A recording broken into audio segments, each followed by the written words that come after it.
Good afternoon, welcome to LFS for our game of the week, the North London Derby, to round off Premier League Sunday this afternoon. Arsenal looking to 6 points clear at the top of the Premier League table, and after all the teams really around them didn't pick up some big results this weekend, City losing and the rest not really picking up some great results, they're hoping that they can really take firm grip of this somewhat of a title race so far early in this season. But at Spurs side, who are in decent run of form under Thomas Frank and a tricky customer for quite a few teams this season, but they don't have a good record at the Emirates. Their only win at the Emirates was 15 years ago, Spurs, so certainly not a happy hunting ground for the other side of North London.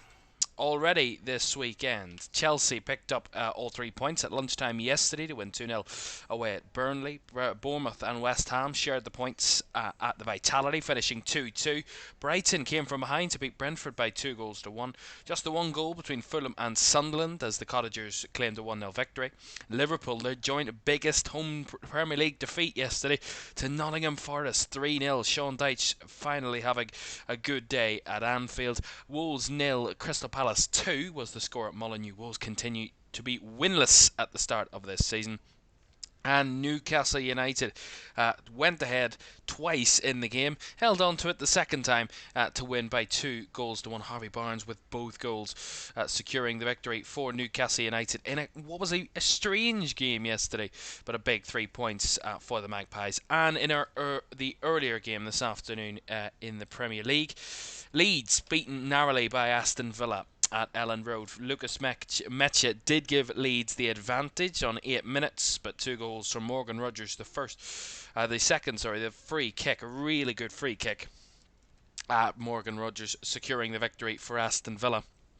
Leeds, however, did think that they were back level just minutes after Rodgers scored that second goal, but that was disallowed due to handball from Dominic Calvert-Lewin, who was the goal scorer, which in the law is against the rules and should be a disallowed goal.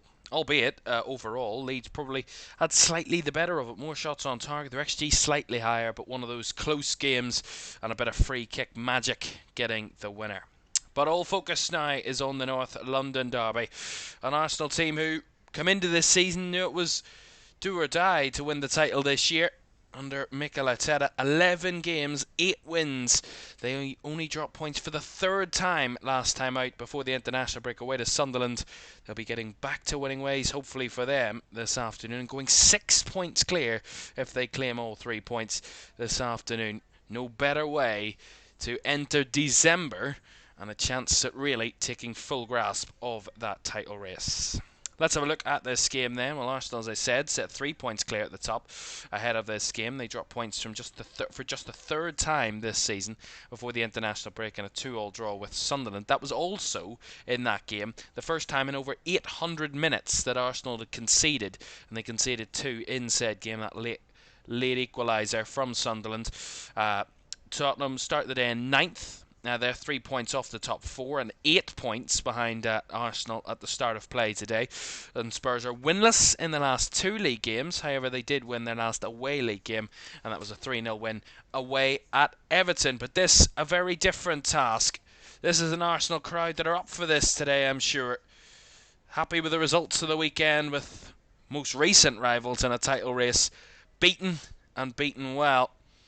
But Arsenal with a chance to really sail themselves ahead and give others a lot to catch up on in this title race. Let's have a look at the last 5 meetings, and Spurs winless in their last 5 against Arsenal. Not a good record. Their only point that they've picked up was here at the Emirates in September of 2023, but they've lost 4 of the last 5, 3 of which by a 1-goal scoreline, but they have lost them all league games. So not a very good record at all for Spurs, but a new manager who seemed to have brought a different vibe about Tottenham this season, and hoping that he can pick up some big results. And certainly this would be a statement victory if they could pull it off. Let's have a look at the teams then, and start with Arsenal. And the big news this week that no Gabriel. David Raya starts in goal. A back 4 of Urian Timber, William Saliba and Ricardo Calafiori are the known faces. Pierre Nketiah starts for the very first time in the Premier League for Arsenal. Martin Zubimendi, Declan Rice and Ebere Eze are in midfield, with Trossard, Saka and Moreno continues up front, with Victor Gyökeres still out injured.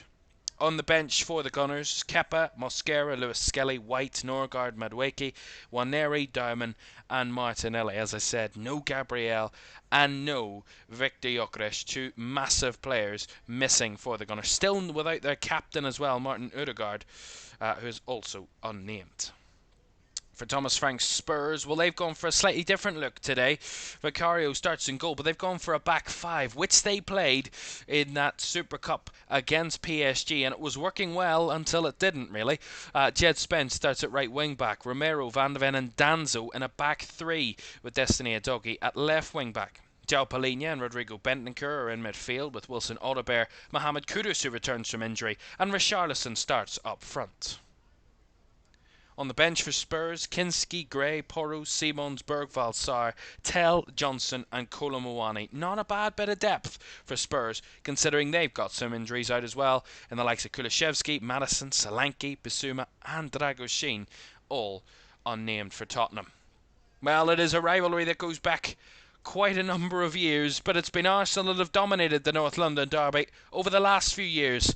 Can Spurs really make it more tricky for the Gunners? Or will Arsenal go 6 points clear at the top of the league table? We'll find out. Kick-off in the North London derby is next.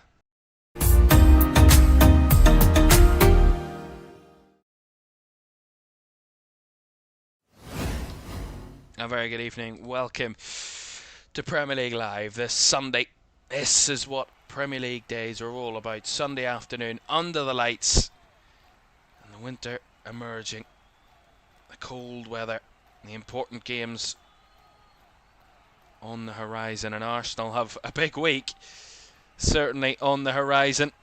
A North London derby and then a big London derby next week. It could be the top two facing off if it stays as it is come next Sunday as we get underway here at the Emirates. One of their biggest London rivals in their wake first for what many are calling the favourites for the title, Arsenal now. You could probably argue, you would struggle to argue against that claim. The way that they've played this season, their defensive solidity and just the real frailties of everyone else around the Premier League. Liverpool have completely fallen off a cliff. And Manchester City unable to garner that consistency of a title-winning side. Already 4 defeats this season for Man City. Arsenal have lost just the once, and that was at Anfield all the way back in late August, so they have been pretty impeccable since then. Spurs won't beat a run-of-the-mill team. They will come and they will try and go at Arsenal. As I said, that recent record they have against the Gunners is not too nice reading for Spurs. They have made that change today, of course, going to a back five.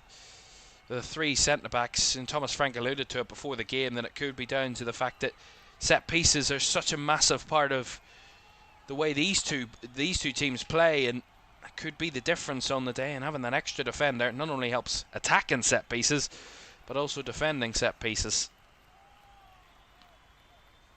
We expect Arsenal to have a lot more of the ball and dominate the game for large periods, but Spurs know their way around holding out a team and finding a way to break past them, as Udogie does well there.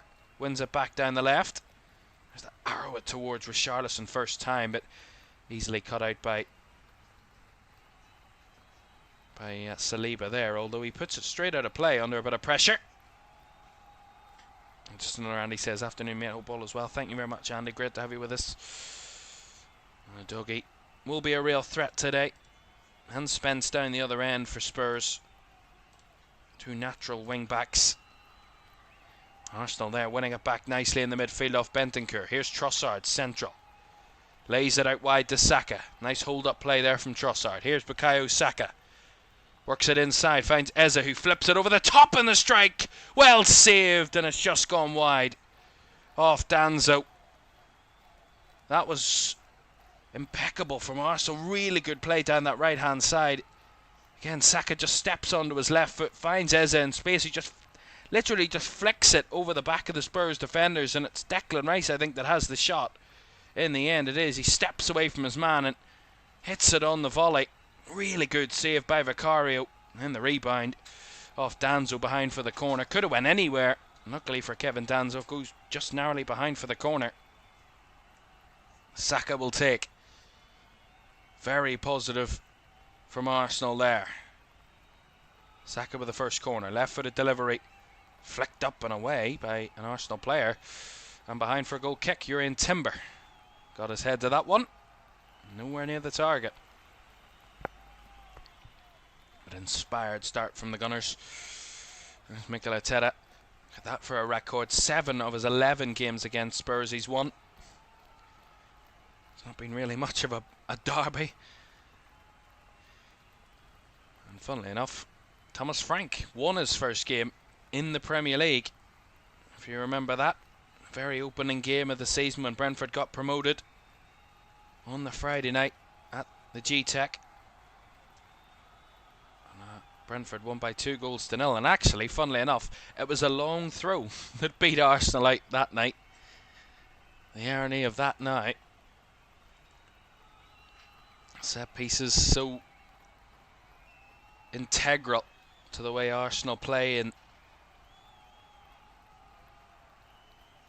here's Jurrien Timber. Back to Saliba. Inside it goes to Rice in a pocket and finds a gap, finding Marino, who drifts out to the right hand side. He's got Saka for support.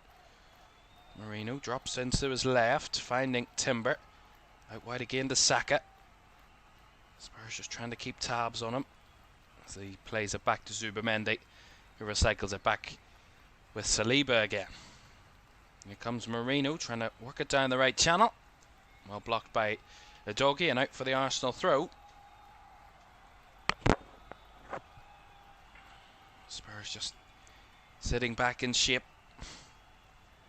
waiting for Arsenal to progress forward before they try and intense a press.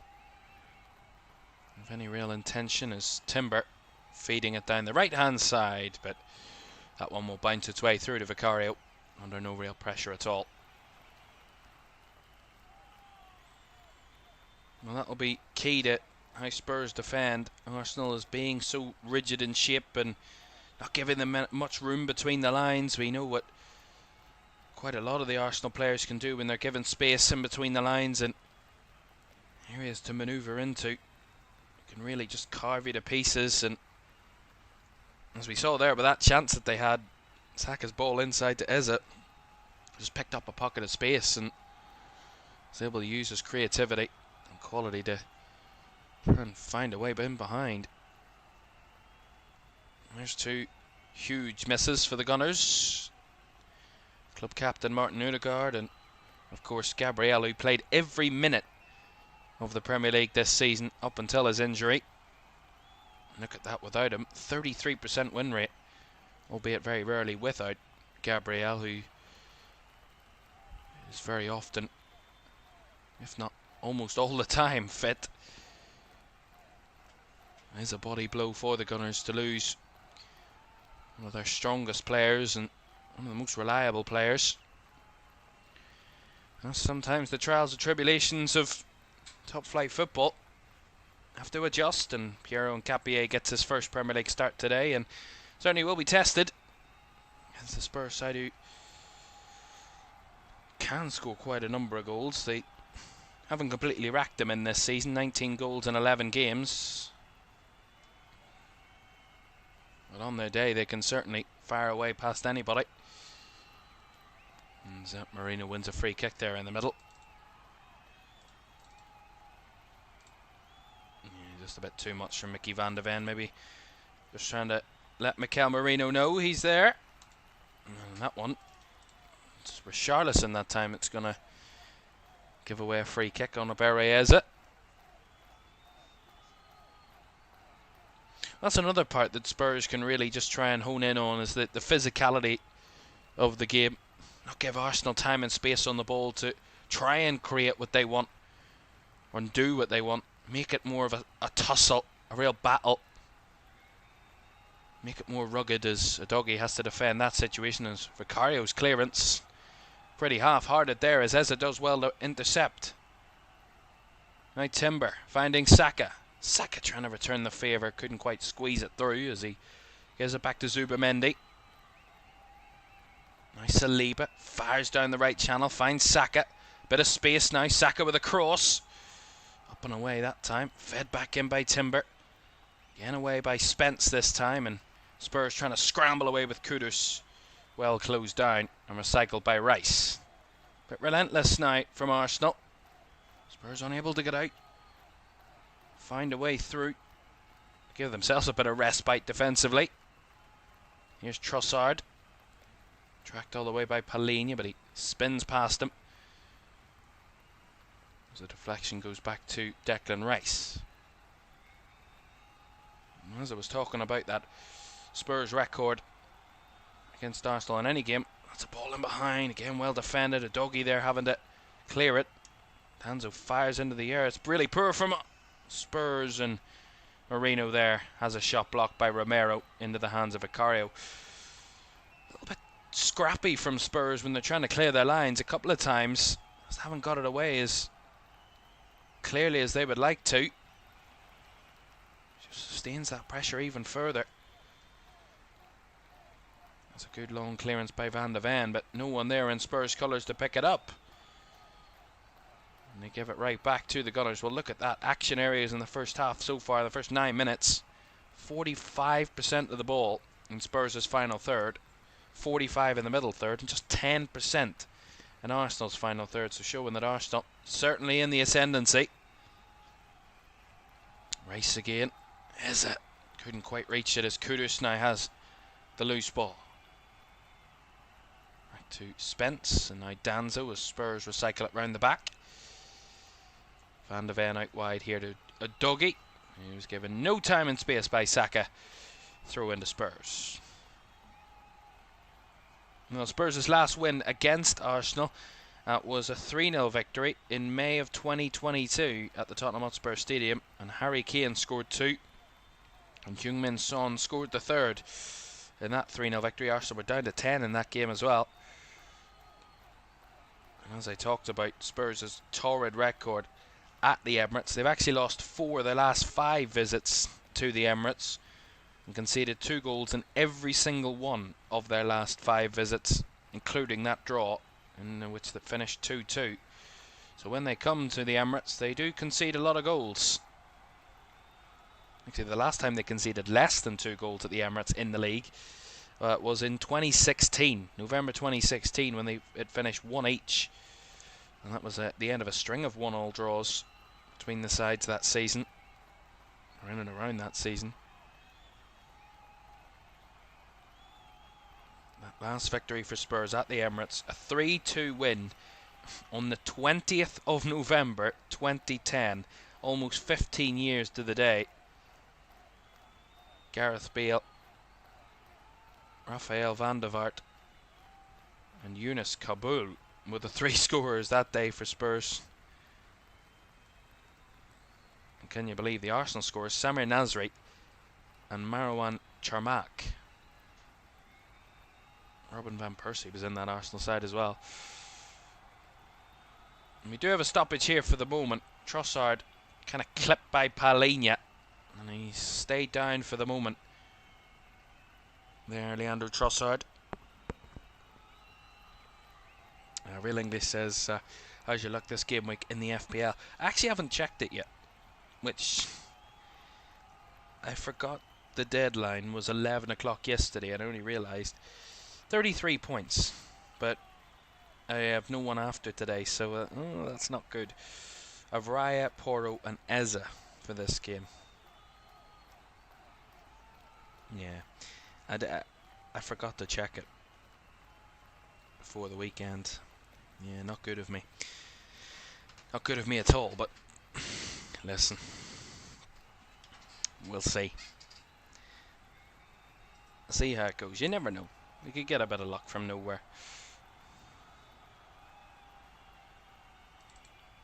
Well, Seems to have hurt himself there, Trossard, maybe on the landing, but he's up and okay. He's a little bit hobbly, but he should be okay to continue. Oh, he is on the sideline at the moment, and of course will return at least in. Have to wait at least 30 seconds, of course, as there's the rule.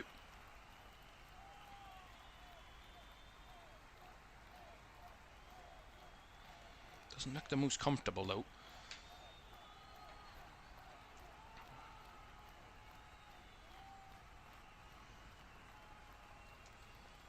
Look at that. Charlison and Wilson-Odobert yet to have a touch in this game. It shows how defensive this game has to be for Spurs so far in the first 13 minutes, that two of their front three haven't had a touch in the game yet. Only Mohamed Kudus has had a couple.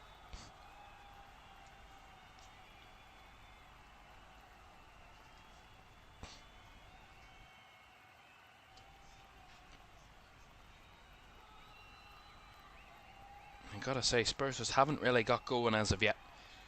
Arsenal have just had it all in the first 13.5 minutes. With Calafiori with a throw, finding Zubamendi, back to Calafiori.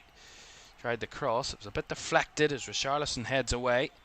Kudus trying to shield the ball from Ricardo Calafiori, and he half clears it back into his own box, and in the end it comes off an Arsenal player behind for a goal kick. And he says, I had Thiago as captain. Missed that pen, cost me. Yeah, Igor Thiago. I think I benched him this week. I think I had him benched anyway. Real English says, I've considered 33 points and 3 more players. Not bad at all. Yeah, I mean, sometimes I get too competitive with it. And I think, oh, I need to get 60, 70 points every week. But it's like, some weeks it just doesn't go your way. And as long as you keep getting points and get any deductions, can't really complain. Yeah.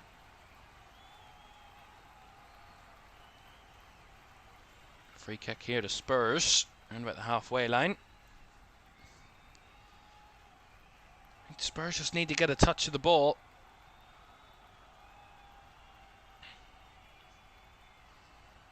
Just get some sensible possession, but Arsenal have been dominant in the first 15 minutes. One real chance, that Declan Rice effort that was saved by Vicario. That's the only real clear-cut effort we've had so far in the first quarter of an hour. As Vicario's free kick fired towards the box, flicked on by Danzo, but comfortable gather for David Raya. Under no pressure whatsoever. Our referee today, by the way, is Michael Oliver. How amazing. Yeah, Michael Oliver and our VAR Stuart Atwell for this one.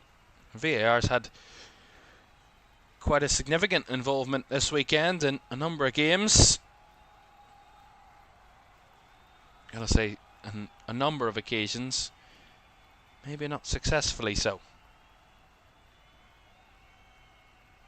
But I'm exhausted when it comes to VAR and arguing about VAR and whether getting the right decisions anymore. You get it, you get it, you don't, you don't. Here's a nice ball by Timber.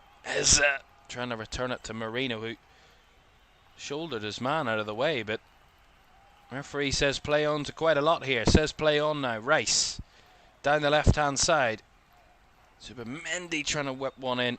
Beautifully plucked out of the air there by Saka, who's being held, he says, by a doggy, but the referee says it's fair and then is going to now pull it back for a free kick.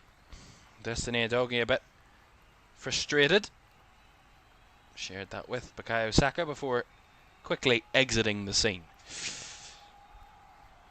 Michael Oliver did let one or two little fouls go. We'll see this again. So Saka again, just he is slightly being held and he's just tussling for the ball, and then Doggy is tripped up by Saka, but I think the Doggy committed the foul first. It will be a free kick then to Arsenal. Something in my eye. Definitely what I need. Oh. Well, once again, Arsenal in the set pieces. 6 players, all at the back post. Of course, we know Once they get ready to take the kick, they'll all flood their way into the edge of the 6-yard box and crowd that area out. Let's see what Saka will do from this set piece. Left for the ball, whipped in and almost went direct there. Saka just over the top of the crossbar. Wasn't a bad effort. See it here. His left-footed whip ball in, and he's just a little bit too much height on it from Saka. Decent effort though.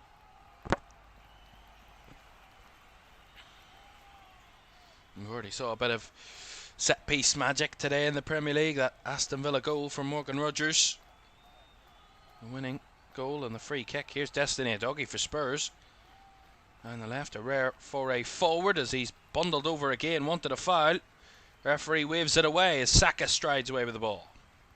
Timber clears it long for the run of Eze, but nicely mopped up by Romero and Mickey van de Ven.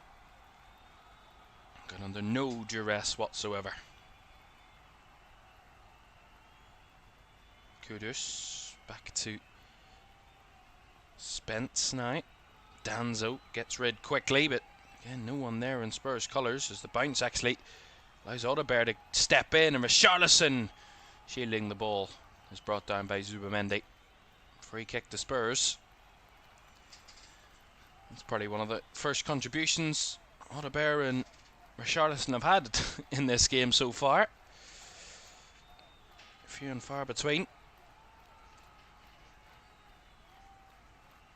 Spurs without a shot yet in the first 19.5 minutes. Just shows the control that Arsenal have had so far. As Vicario taking his time for the free kick, not to the appeasement of the crowd. He swings it out to that left channel again. Danzo gets a firm header on this one. Chested down by Van de Ven, but not really finding a target as it's fired away by Arsenal, and Trossard there trying to make a nuisance of himself, but Spence should have that one covered, and does, albeit Trossard putting it out for the throw.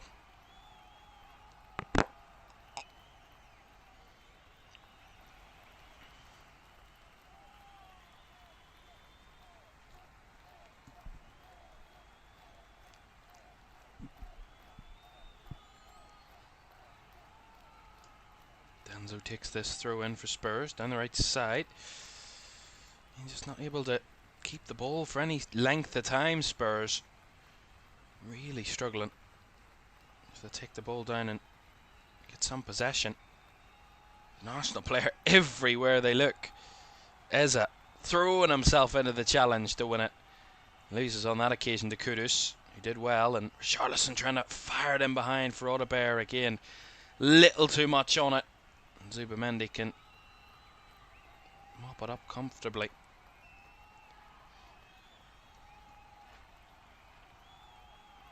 Well, Arsenal have won, as I said, 5 of their last 6 Premier League games against Spurs, the draw on the other one, including the last 3 in a row. It's their longest winning run against Spurs since a 5-game stretch between January 1987 and January 1989. And by the evidence of this game so far, doesn't look like it's going to change anytime soon. Spurs struggling, Arsenal dominating.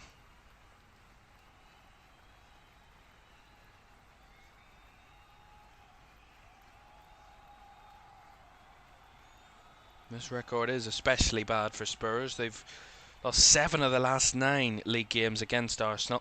1 win and 1 draw. That's as many defeats as they'd suffered in their previous 25 North London derbies, when they'd won 9 and drawn 9 and lost just 7, which was quite a good run. But only the recent run, a pretty torrid record. 7 defeats in the last 9 games.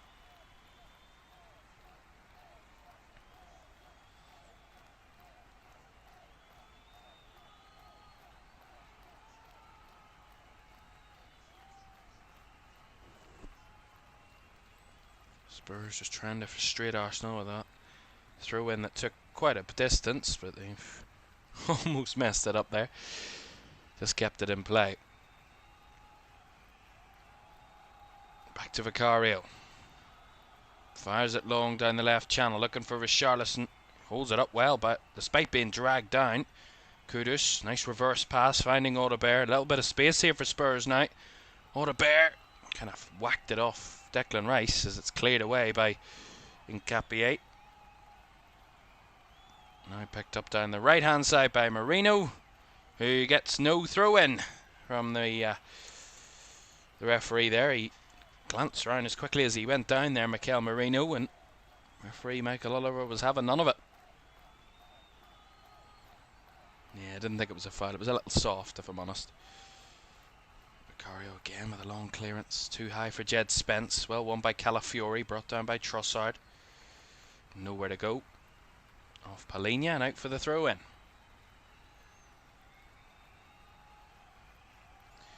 Well, despite Spurs' absolutely atrocious record against Arsenal, their away record this season is the best in the Premier League. 1-4 and drawn 1 of their opening 5 away games. That's more than anyone else in terms of points picked up on the road. And Spurs have done it within 5 games. Everyone else below them has played 6 away games. This is Spurs' 6th. If they lose today, they will still be top of the away form table in this league season. So they have a very good record on the road. Only conceded 3 goals on the road this season. 12 scored, which is quite remarkable for them. They've scored 12 of their 19 goals away from home this season. Timber. And of course unbeaten, obviously, goes without saying. At that record, 4 wins and a draw is quite an impeccable away record. Here's Calafiori. Eze just couldn't quite return the favour. That little give and go as Spence is the disruptor there and did well to hold on to the ball. Jed Spence, and wins a foul. Well, so far it seems kind of like Spurs just trying to frustrate Arsenal and starting to actually work for Spurs. Arsenal really not testing Spurs too much now. Certainly not in the last few minutes. Dominance has slightly dissipated. Spurs maybe having a bit more say in this game in the last 5 minutes or so. In what way the game's going to spin. That long ball by Vicario was quite woeful. All the way through and sailed through for a goal kick.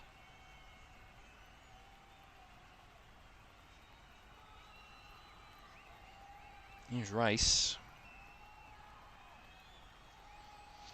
To the left hand side, Calafiori. Down the touchline is Trossard. Does well to work it back inside. Here's Saliba. Timber. Back to William Saliba. Now Zubamendi. Timber. It's not patient in their approach play. Spurs stubborn in their defending. Almost like a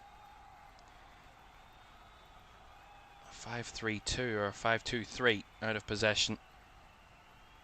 Making a real compacted middle area of the field. Not giving Arsenal much space at all between the lines. As they get on the ball, Kevin Danzo tried to play it down the line and Declan Rice was there to block it, but ball comes off Rice quite at a pace and it goes behind for a goal kick, but certainly not the most confident. Once we see this effort from Rice again, really good strike by the way, but it's a good save by Vicario. And then Danzo saved his blushes with the ball going wide of the post from his deflection.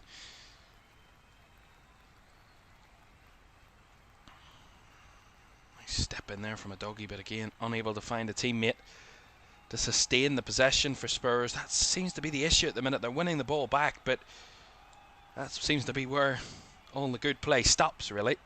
Out of possession, really strong and stubborn, and Arsenal not really able to find a way through, but when they do win it back, Spurs, they've got nowhere to go.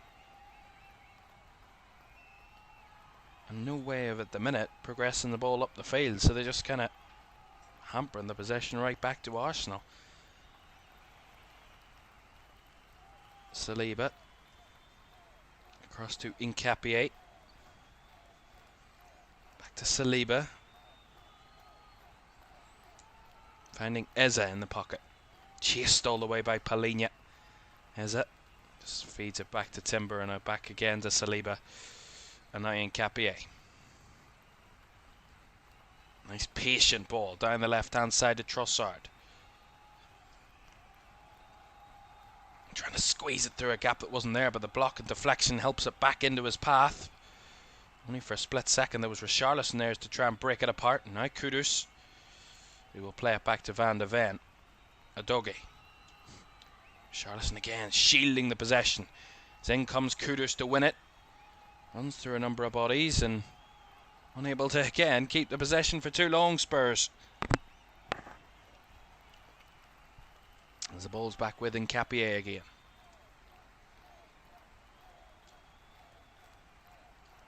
Again, they're doing the right things. They're trying to win the ball back, but just need to have a more clear-cut approach and plan of then how to move the ball forward and who's in space and who's the out ball when they do hold it up and win it back.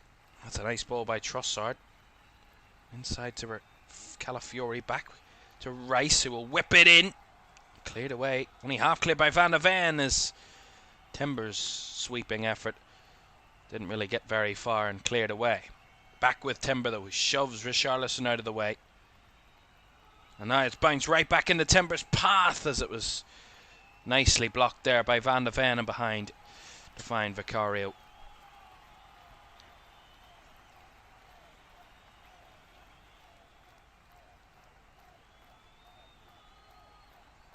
That's going to be a free kick.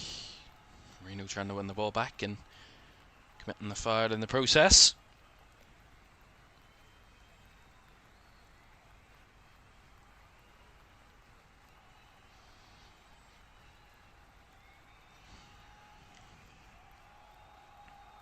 When we talk about Spurs' away record, Arsenal have a very good home record as well. They're one of a number of teams still unbeaten at home this season. 5 teams still unbeaten on their home turf this season. Crystal Palace, Sunderland, Brighton, Arsenal and Bournemouth, all without a home defeat. Of those teams, Arsenal do sit with the most points as it stands, currently drawing this game. If they were to draw or win this game, they would have the most points of any team at home. Only Manchester City have picked up more points on their home patch than Arsenal this season. Only defeat was the Spurs, funnily enough, in their first home game, but they've won 5 of the 6, 5 of all 5 since, 5 of the 6 on the season. Here's Danzo to take the throw in. Long throw into the box for Spurs. Bouncing down, and as it drops, the referee blows the whistle and gives Arsenal a free kick. Didn't quite see what for. It was quite a few bodies all scrunched together. Michael Oliver spotted something.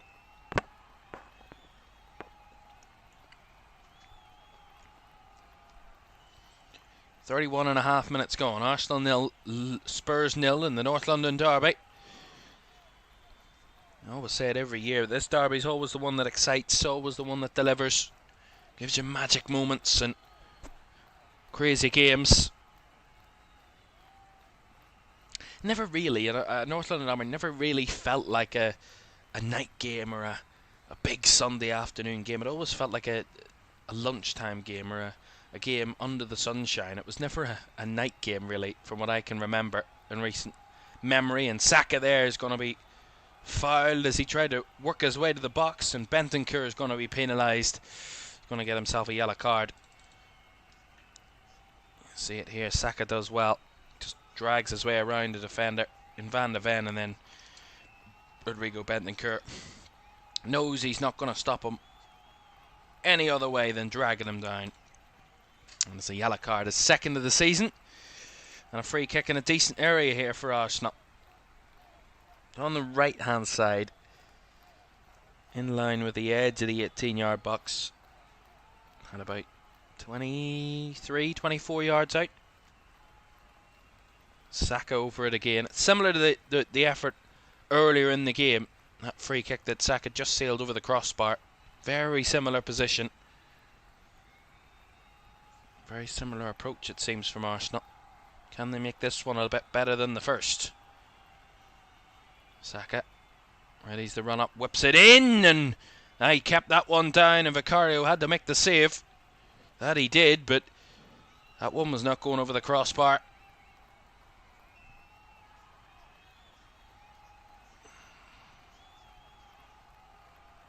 Saka certainly went direct again there. Trossard wins a throw in down the left hand side, but have to see the replay again. See it here. So Saka's delivery, left footed ball, just sails over the head of a number of Arsenal players, but it's well within the reach of Vicario, who makes a very good save. Any sort of touch from an Arsenal defender, and that should be 1-0. But Saka again testing Vicario on all on his own on that occasion. Arsenal going for the long throw. Up and away by Richarlison. Brought down by Eze. Back to Zubamendi.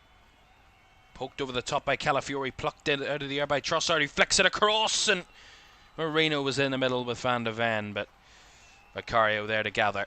The ball flung into the air.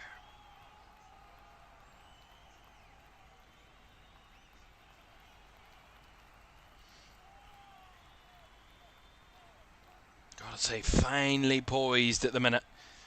This game, Arsenal certainly still in the ascendancy. Certainly on those set pieces in the last few minutes, having a bit more joy, but Spurs really struggling to get anywhere up the field at the minute. Still without a shot in the game. It's been one of those stubborn away performances so far from Spurs, where they've done nothing but defend. And really, it's been down to Arsenal just in control of the ball that's had them in that position. Here's Eze, trying to manoeuvre his way between the lines. Back to Saliba. Rice. Saliba again. Last 10 minutes of the first half. Still goalless. Arsenal, though, looking the more likely at the minute. You never know, though.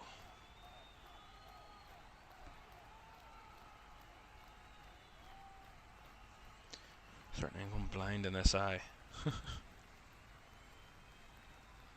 There's something really annoying. There we go. Here is Timber. Has time and space to find a pass, and Moreno, who whips it through, and Trossard, as he timed his run, he's on the spin, and he's tucked it in, and there it is. Spurs claim for offside. The flag stays down, and Leandro Trossard finding the bottom left corner and finding the Arsenal opener. I said they looked the most likely. They've been testing Spurs a bit more in the last few minutes. Well, it's Leandro Trossard who finds the back of the net and gives the Gunners the lead in the North London derby. You can see it here. Far too much space given time given to Timber, who picked out the pass. Beautiful ball by Moreno, though. Timed his run to perfection to Trossard. Beautiful first touch, and then on the spin, evading defenders and tucks it in the bottom left corner. Beautiful vision from Moreno. The ball, this touch, and then the spin. I might have took a deflection as well, actually. Great ball in by Moreno.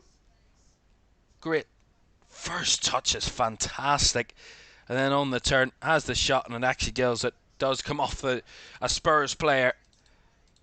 Knew nothing about it, but I have to say they've been dominant, they've been in control, and they probably, no one can argue, they've deserved to take the lead. Spurs have done little to nothing but defend, and on that occasion they couldn't even do that well enough. Arsenal 1, Spurs 0 in the North London derby. And it was coming. And here they come again. I want to make it 2 as quickly. Oh, that's a terrible cross. Rare from Riccardo Calafiori. Sent it flying into the stands. That's exactly what they needed in the time that they needed it. And when scoring first, this season, Arsenal, they do not drop a point. They don't even concede. That's some stat, that is. 7 games now they've scored first. Or this is the 8th. But the 7 games previous they've scored first in the Premier League this season, they've won without conceding. That doesn't bode well for Spurs. We've already struggled in this game to get anywhere near David Raya. Is he even on the pitch? He may as well not be. Not done anything. He's not been involved. This is what you call a dominant derby display. Just in complete control. And they're passing around for fun now. This is what Arsenal do. They take the lead and then they seem to just really settle and relax into their play. And once that first goal goes in, they just enjoy a bit more creativity. Good ball down the left-hand side here for Calafiori. Nice little flick back. Trossard unable to link it up that time as Kudus was brought down. Free kick to Spurs. You gotta say, Thomas Frank will have a lot of work to do at half-time. A lot of thinking to do, because clearly the game plan hasn't really worked so far. And if I'm honest, all well and good wanting to defend Arsenal, but you're not going to get anything out of them if you don't score against them. And it's as difficult as anything at the minute. 5 goals they've conceded in 11 games, and 2 of them came in their last outing, so it's not often that Arsenal give away goals, and Spurs need to hope that they completely up their game and find a way back into it. But we know Arsenal's record, and we know Spurs' record in this fixture, and none of it bodes well for Thomas Frank and his team. Less than 5 minutes to go with the first half, and Arsenal leading now by a goal to nil. Leandro Trossard always seems to pop up with a big goal, and that's a lovely pass through the lines there. Zubamendi trying to link it up. Nicely kept alive by Timber and brought down by Trossard here. He's switched out to the right now. Saka, Timber, look at the space for Timber across. And a bit of defending needed done there. Rice kept it alive. Eze on the edge of the box, dribbling through and fires that one home. And it's 2-0. And a Barry Eze rocketed that one into the bottom left corner. Nothing was stopping that. And look at that from Arsenal. Massive grip of this game now. And Spurs are surely down and out. I don't want to say it too early, but they have been nowhere in this game. And the scoreline now probably just reflects what we've seen in the first 42 minutes. A complete dominant display from the league leaders. Arsenal 2, Spurs 0. And a Barry Eze with a bit of class before the touch and strike into the bottom corner. Again, the touch dribbling through bodies, and then as he knows he's going to be challenged, he unleashes the strike. Again, credit to Declan Rice, who did really well. First time plays it into Eze's path, just sets up this chance. And Eze dribbles his way through. Past 1, past 2. And as the tackle readies to come in, he lets rip with the right foot. Vicario gets a hand to it, but as I said, no one's keeping that one out. Arsenal 2, Spurs 0. I think North London stay in red.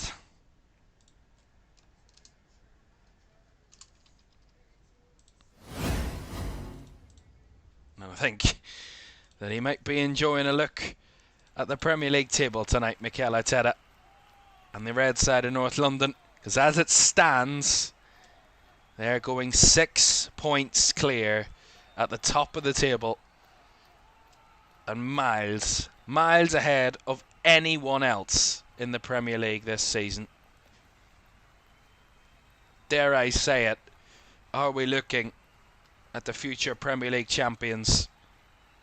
I know it's only match day 12 and we've still 26 games to go after this, but just the way Arsenal have been able to stride out from every game this season and look like no one's able to stop them. Albeit one team has stopped them, we know this, but that team is in shambles at the minute. Manchester City, as I said, haven't got really the consistency at the minute to keep to the level. They would be 7 points behind Arsenal if they was to stay as it is. And it looks like it's maybe going to get even better for Arsenal and worse for Spurs if they don't find a way to stop this Arsenal team. And as I said, not many have this season.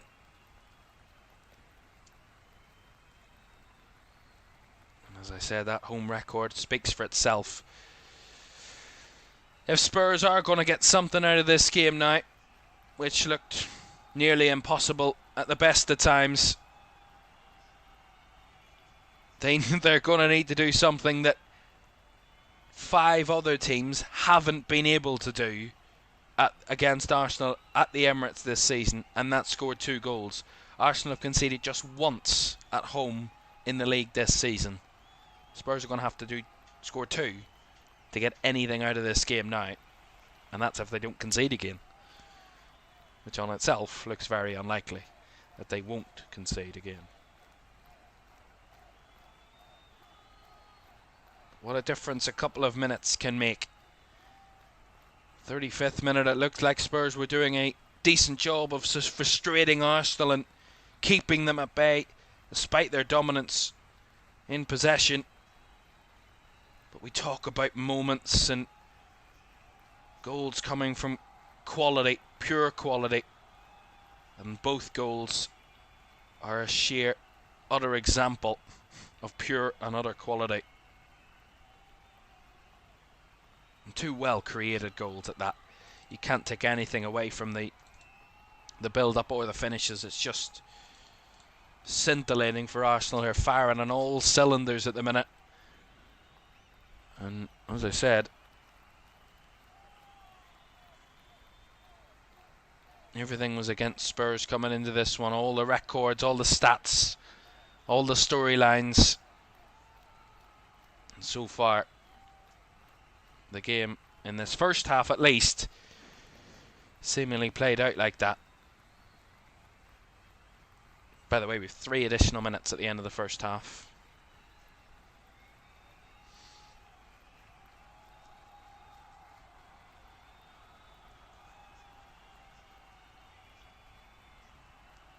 Yeah, well, there's a bit of tussling off the ball there between Timber and Udogie, which Michael Oliver has to make sure is all amicable. Listen to this for a stat. Arsenal have lost just 1 of their last 32 Premier League home games against Tottenham. Won 19 and drawn 12.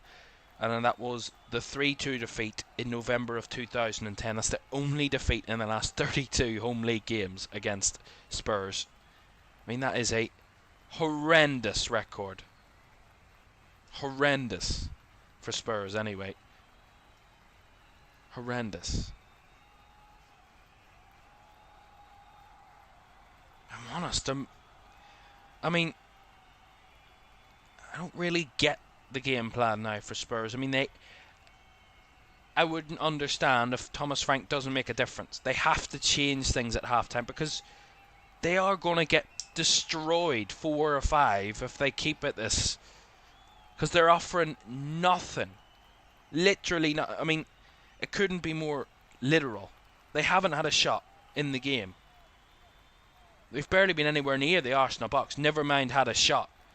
Have they had a touch inside the Arsenal box yet? That's the big question. They've had 2 touches in the opposition box in 47.5 minutes.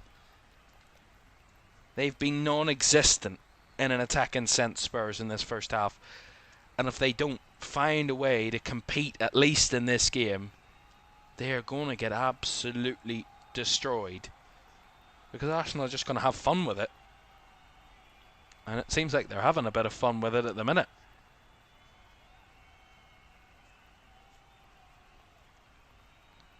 And that does not look good for Spurs.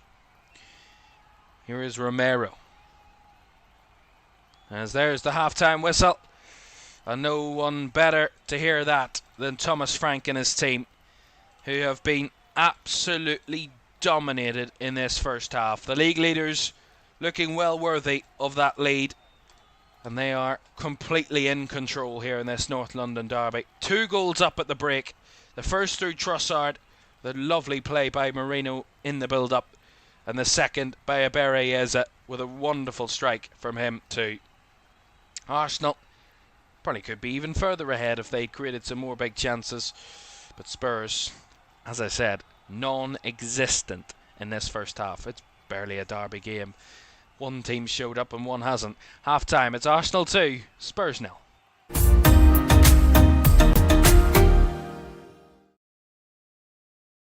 Your one last kick.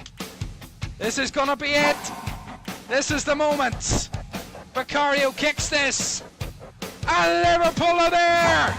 Liverpool are Premier League champions, and there it comes. Crystal Palace, for the very first time in their history, are FA Cup winners. Oh, he's found the net. Oh, what a goal! Kvaratskhelia is through, wants to add a fourth, and does so. Ahmad, oh my goodness me! That is absolutely unbelievable. Rice again. Oh! You thought he couldn't beat the first one. He's gone and bettered it. Another whip ball in. The header is in by Virgil van Dijk.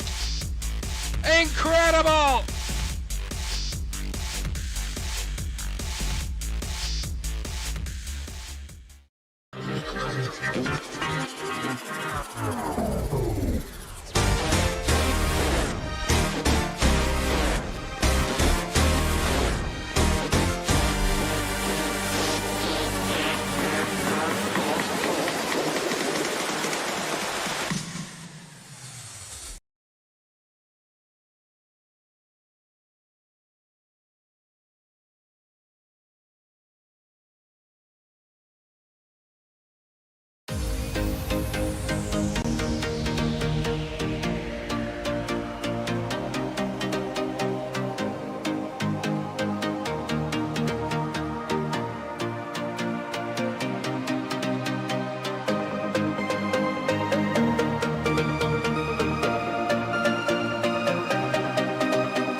back to Premier League Live halftime. It is Arsenal 2, Spurs 0 at the Emirates. 2 goals from the Gunners towards the end of that first half that really solidified their dominance. That first half, Leandro Trossard and Ebere Eze, the scorers from that first period for the Gunners. And Ebere Eze, of course, getting his second Premier League goal for Arsenal, the second of the season, of course. And Leandro Trossard, his third of the season, his fourth overall, or his fifth, sorry, overall this season, but his third Premier League goal for Arsenal. Of course, he scored in that 2-2 draw with Sunderland. Did Trossard, and he scored here tonight as well. Quick recap of the weekend's games before we get ready for the second half, which Spurs, I'm sure, are looking very forward to in that second period, considering how well they played in the first half, of course. But we'll talk about Spurs in a few moments, because it's not looking quite good for them at the moment. Burnley 2-0 loss at home to Chelsea yesterday lunchtime. Pedro Neto and Enzo Fernandez, the two scorers for Chelsea. Don't forget, that was a very close game. It was still 1-0 to Chelsea coming into the last few minutes, but that Burnley pushing so many bodies forward to try and get an equaliser ended up conceding the second, as is so often the case, and Enzo Fernandez sealing the deal for Chelsea. That put them up to second, by the way, in the table, and just 3 points behind Arsenal before today's game. It was a 2-2 draw between Bournemouth and West Ham. It was the Hammers that were 2 goals to the good. Callum Wilson with both goals in the first half to give the Hammers a 2-goal lead at the Vitality, but Marcus Tavernier's penalty inspired a comeback for Bournemouth, and they got an equaliser through Enes Unal in the 81st minute. That was enough to get the point, but they were pushing 4-3. In the end, there wasn't a third goal on the horizon, and in the end it finished 2-2. Brighton came from behind to beat Brentford by 2-1. Igor Thiago scoring a penalty gave Brentford the lead, but 2 goals in the final 20 minutes from the Seagulls secured victory. Danny Welbeck and Jack Hinshelwood, the scorers, meant it was another win for Fabian Hürzeler's side. Their 5th win of the season, and it pushed them up into the top 4, at least yesterday it did. They're sitting in 6th at the moment. Just a 1 goal at Craven Cottage. Fulham 1-0 winners against Sunderland. Raul Jimenez in the 84th minute, when it looked like Sunderland were going to hold on for a draw in a game where they had given away 24 shots and 4 big chances to a Fulham side who had been in a torrid run of form, 5 defeats out of 6, and Sunderland in the end just couldn't hold out for only their 3rd defeat of the season, and Fulham picking up a massive 3 points for the 4th time this campaign to push them away from the relegation zone. It was more misery at Anfield for Liverpool in their joint biggest home league defeat in the Premier League. A 3-0 loss to Nottingham Forest, who had gave them pain last season at Anfield, but even more significant pain this season. Murillo opened the scoring. Seconds into the second half, it was 2 when Savona scored in the 46th minute for Morgan Gibbs-White, put the icing on top of the cake for Forest to take them out of the relegation zone and to push Liverpool into the bottom half in 11th, 6 wins and 6 defeats for Arne Slot's defending champions. Not doing very well defending their league title this season. And also yesterday, Wolves beaten 2-0 at home by Crystal Palace. They remain bottom of the table with just 2 points to Wolves. And a first game under Rob Edwards didn't go the way he would have wanted. A 10th defeat of the season for Wolves. A 5th win of the season for Palace pushed them up into the top 5. Jeremy Pino and Daniel Munoz, the scorers, to give Palace a 2-0 victory. And it was a ding-dong battle between Newcastle and Man City. One of the craziest first halves we've seen in a long time in the Premier League, without a goal. Harvey Barnes, either side of a Ruben Dias goal, gave Newcastle 2 goals to win the game by 2-1. And earlier this afternoon, Leeds beaten at home. A 3rd successive defeat for Daniel Farke's team, who've lost 7 games and pushes them into the bottom 3. And they lost by 2-1 to Aston Villa. Morgan Rogers with 2 goals in the second half pushes Villa up into the top 4. A Villa side who were winless in their first 5 Premier League games this season have now won 6 of their last 7, which is quite incredible. And Aston Villa winning by 2-1. And of course, half-time here, it's Arsenal 2, Spurs 0. One more game to come for you tomorrow night. We're at Old Trafford as Manchester United take on Everton. That is at Old Trafford tomorrow evening, 8 o'clock. And those two sides in and around the middle of the table. Man United could push themselves up close to the top 4 with a victory. Everton can get themselves up into the top half of the table with a victory. That's tomorrow at 8 o'clock. Right, the second half of the North London derby. It's been all Arsenal so far. They lead by 2-0. We'll see what comes, and the second half is on the way next.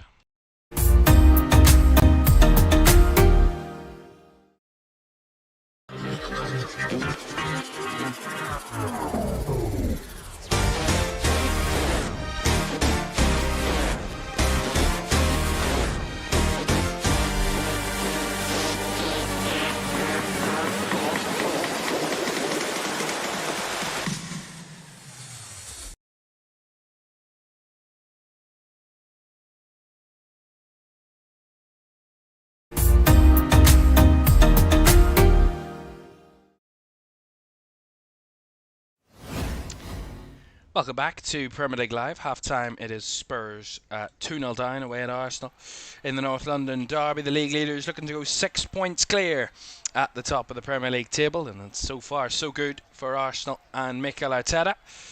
So much so that Spurs are going to make a half-time change. We'll get to that in a moment. Don't forget to like, subscribe and turn on post notifications if you haven't done so already. That'd be so greatly appreciated. And thank you all for joining us, spending your Sunday evening with us here on LFS. It's great to have your company for this one. 2-0 to the Gunners at the break. And as I said, Spurs made that half-time change. Xavi Simons is come on. So I did expect to see Thomas Frank make some adjustments at the break, and just the one substitution, but I'd say a change in approach to the second half. They've got nothing to lose now. 2-0 down and haven't had a shot in the game, so far, and Kevin Danzo's made way, so that change to a back 3 with 3 centre-backs certainly has been abandoned at half-time, and they're back to a traditional back 4. For the second half are Spurs. Who knows, it might not even help them. Here's Timber, lays it into Eza. This could be a quick start for Arsenal, and it's 3-0. Change of approach, change of system, change of formation, same old result, and it's 3-0 to the Gunners. Barry Eza's first was so good that he had to do it a second time, and Arsenal make it 3-0. And if it wasn't game, set and match before, well, it very much is now. Spurs with minimal hope of a comeback, well, that has just been dashed even further, and Arsenal are flying high at the top of the Premier League table, and by a bigger margin than before. 2 goals for Barry Eza, and 3 for Arsenal. But again, it comes from an area Spurs probably should do better, even put it out for a throw. Just stop Arsenal from getting out of that real enclosed space. They just don't. The ball comes to the right-hand side. It's Timber trying to play it through. It bounces off a Spurs player. I think it's Bentancur. Bounces back to Timber. He plays it through. Barry Eza, edge of the box. Gets a bit of lift behind the ball and arrows it into that bottom left corner. Really nicely taken goal. And what a start to the second half for Arsenal. 3-0 up, and a goal within 40-odd seconds, and it's 3-0. And if it wasn't bad for Spurs before, well, my goodness, it is now. And my fantasy team is going great. Oh. And I was complaining about it before. I'm not complaining now. 2 Barry Eza goals. Love it. And if Raya keeps a clean sheet, there could be quids in here. But impartial. We're completely impartial. Completely and utterly impartial. But you gotta say though, really, again, I made the point in the second goal, for the first Barry Eza goal, it's just not good enough from Spurs, really. I said it when it came to the first goal. They gave Timber far too much time in that area to pick out a pass. And they were doing so well in the first 30 minutes of not giving Arsenal space. Oh, that's a terrible touch. Trossard almost in again. It was Jed Spence with a slice on the edge of his own box that almost gave the Belgian another look in. I said they give Timber far too much space to pick out a pass. And when you give Arsenal time and space on the ball, you may as well just surrender there and then, because they will pick you apart. And they did that on the second goal. They've done it on the third. I mean, it's just defensive suicide really from Spurs, if I'm honest. It's Timber again that got onto the ball unchallenged. Even when he played the first pass that was blocked, it was allowed to come back to him and still given time to play another pass. It was just a criminal really from Spurs. But again, Arsenal, you deal with what you're given and the defence that you're shown in front of you, and you find a way to work through it. You didn't have to work too hard to find a way through it, but once they've found one, the floodgates have absolutely opened. And Arsenal, as I said, as I expected, are having a bit of fun now with it. And Thomas Frank can applaud all he likes, but I mean, I don't know what he's applauding really. Well, listen, I'm being harsh. To be fair, Spurs had a very good away record. I mean, they conceded 3 goals in their 5 away games this season. They've conceded 3 in 46 minutes against Arsenal. I mean, it shows that Spurs are a good team away from home, but it just probably makes Arsenal look even better again in the fact of how good they are when they get a lead behind them. Here's Saka. Hold on to the ball. He's dragged to the ground, but he's somehow played a pass that's worked. And here's Declan Rice, who's fed it through for Trossard. They're wanting a fourth here, Arsenal. Trossard across. A big touch by Van de Ven. Otherwise, Eze could have had a hat-trick. Back in again it comes. Away by Romero. Falls to Zubimendi. Wants a shot. Blocked and charged away. And then Moreno coming back from an offside position. Is going to give Spurs a free kick. Well, again, good breakaway again from Arsenal. Good ball by Rice down the left-hand side of Trossard. Trossard clips it across, and as I said, if actually Romero that got the header to it, if he doesn't get contact to that, Eze's got another great chance for a third goal, and really my fantasy team would have been loving it then, but in the end it comes to nothing.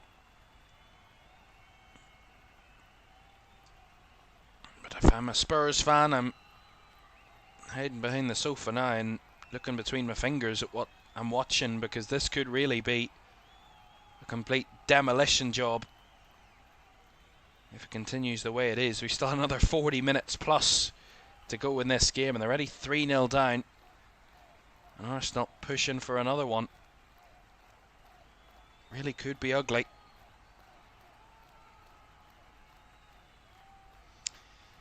And then we talked about how many goals Spurs have conceded at the Emirates over the years. Said the last time they didn't concede more than one was in 2016, nearly 10 years ago. So not a good place for stopping the ball hitting the back of the net against them, Spurs. Actually conceded 4 in December of 2018 here when they lost 4-2. They last conceded more than 4 when they lost 5-2 in November of 2012. And the game before that when they lost 5-2 in February of 2012. So there have been a number of occasions where Spurs have conceded quite a few high number of goals at Arsenal, 4s and 5s. I think it hasn't got really to 6, I think, any time. I think 5 has been the biggest over the years.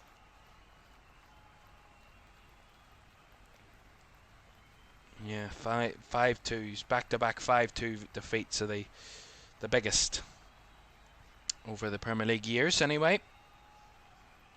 And I think we might be in some sort of realms of that so far from what we've seen. Rice has a free kick here. Right hand side, 53rd minute. Declan Rice, arm in the air. Strides it in with his right foot, and the flick on was off target. He's kept alive though by Trossard down the left hand side. Feeds it back around the corner to Eze. I'm sure he's desperate for that third goal. His first Arsenal hat-trick is within touching distance.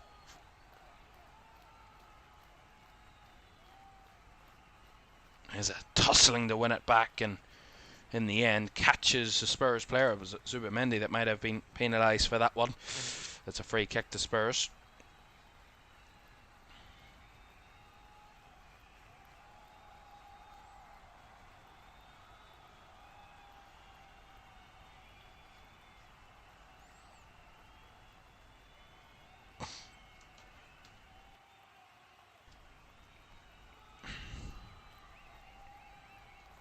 Jason, thank you very much indeed for the support. Thank you very much. Ball into the box there from Spurs again. Easily headed away by Arsenal. Spence brought down by Kudus. Nowhere really to go. Was flicked in the air by Simons. And this time brought down by Bentancur. Hounded by Moreno and won back by Moreno. Now Saka.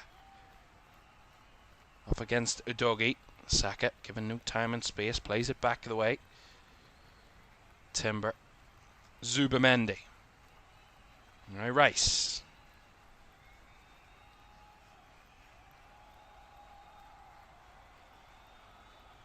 We talked about how big a week this is for Arsenal. Some big games on the horizon. Spurs at home tonight, then Bayern Munich at home. Oh, Richarlison's won the ball back and he's trying to go for goal and he's got it in. How unlikely is that? And Spurs have won back from a mistake by Arsenal. And Richarlison with a bit of magic. Zubamendi caught in possession, far too blasé, striding across the middle of the field. And I mean, I don't know what he's doing. Terrible. And then it's one back. Palhinha with a challenge. Richarlison spots Raya off his line and absolutely sinks it past the Spanish goalkeeper and gives Spurs a goal back. That is sensational from Richarlison. But here come Arsenal again, trying to restore that 3-goal lead. Not quite on that occasion. I think we have a North London derby on our hands. It's always crazy. Most unorthodox goal you'll ever see. And if I'm not mistaken, that might be Spurs' first and only shot of the game. It's the most Tottenham thing in a North London derby I've ever seen. Their first and only shot on target, is a goal from 30, 40 yards. Don't know the exact distance, but it's quite a long way out. Beautiful from Richarlison, though. And that's dead of the crowd a little bit. Just a little bit. They're still 3-1 up. You gotta say, what was Zubamendi doing? I mean, I get you're comfortable, but don't make Spurs think that you believe you're comfortable. And don't act like it. It's far too lackadaisical with the ball and just striding around like the king of the hill, and he certainly got humbled for acting like no one can touch him. Well, they could, and he paid the price for it. It's Moreno caught in possession now, battling to win it back to Arsenal and get it clear. Well, Spurs have maybe asserted themselves a bit more physically in the last few minutes. Palhinha arguing that it wasn't a foul. Referee disagrees, and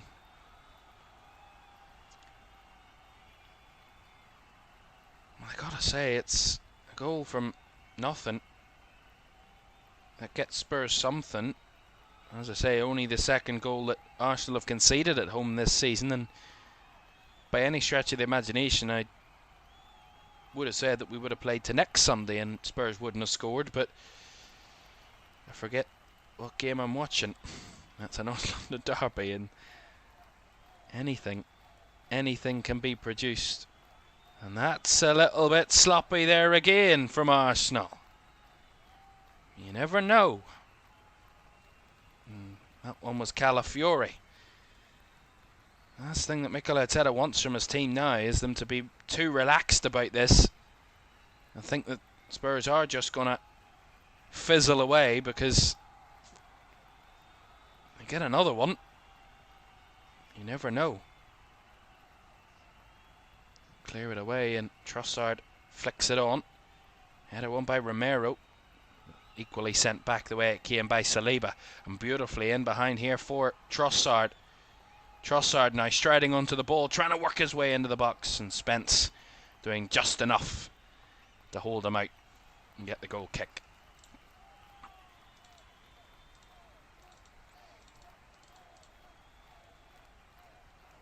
And that was another point that I was going to make. The last time Arsenal kept a clean sheet in a North London derby at home was 2017, a 2-0 victory. They've conceded in every game against Spurs at the Emirates since, and at least once in all of those last 6 games. Ball into the box there, headed away in the box by Nkapie.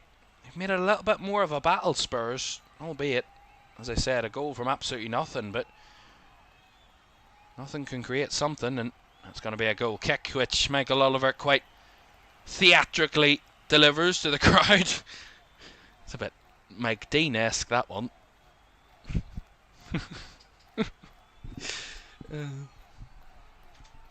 As we are about to hit the hour mark inside the Emirates, Arsenal 3, Spurs 1. And the next goal is hugely significant. If Spurs get the next goal, this game might not be done and dusted, but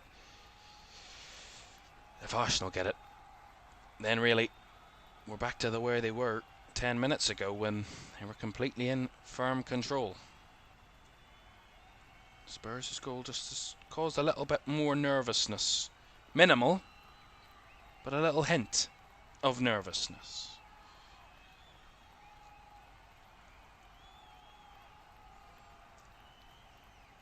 Remember, Arsenal don't concede more than once in a game very often at all. But the last time out they did. The last game they played they did. In that 2-2 draw with Sunderland. Spurs are going to have to score more than twice at this rate, obviously. As they have a player down. It's Mohamed Kudus and Aberieza just tangling. And then Eza's down and Richarlison, I don't know where he's going there. Makes something out of nothing, as he did with that goal.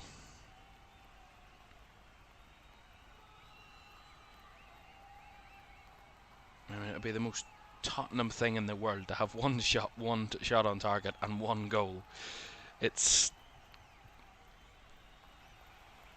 quite bizarre. But that's a North London derby for you. Raya, long ball from the free kick towards Trossard, who ticks it in. Under pressure from Spence, but Trossard shielding the ball nicely, and Spence is going to be penalised for holding on to Trossard a little too long, and Mikel Arteta, as per usual, leaving his technical area to applaud the referee. It's the fourth official just going to have a word or two about Mikel Arteta, smiling as he tells Thomas Frank the same thing. I think he's the only manager in the Premier League that can get away with just being outside of his technical area for 90% of the game. He's never in it. Free kick to Arsenal. Declan Rice, left hand side. Right footed. Fizzing towards the box. Punched away by Vicario. Still not away. Eza falls to Saliba, still alive here. It's Nkapie trying to get something out of it. Tries to win a corner. I think the flag is up anyway against William Saliba.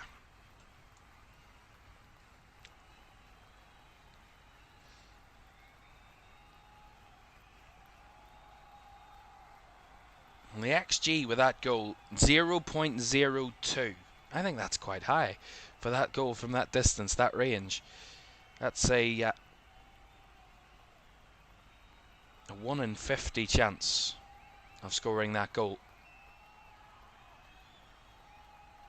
Vicario with a long clearance. Richarlison trying to hold it up, but heads it right back into Rice's path, and Rice with a flick forward all the way back to Vicario.